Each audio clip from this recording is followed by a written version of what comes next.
In this lecture, we'll be taking a look at how we can retrieve stored procedures which contain specific text, and this comes in very handy when you are given tasks like impact analysis, where you are supposed to identify what all stored procedures will be impacted, and you need to identify those stored procedures based on a certain text and stuff like that. So here what we are trying to do is get such stored procedures from our database. So you can see that our database is SkillBakery, and when we will be running this select statement, it will give us stored procedures which contain text like customer.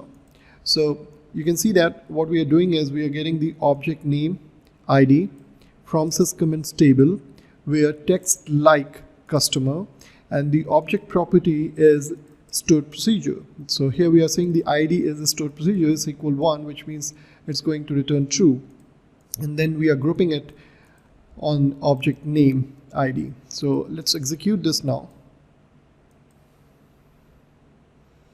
and you can see that there's one procedure which says sp_update customer. I've opened it up on the other tab, and you'll notice that it is containing customer in the stored procedure.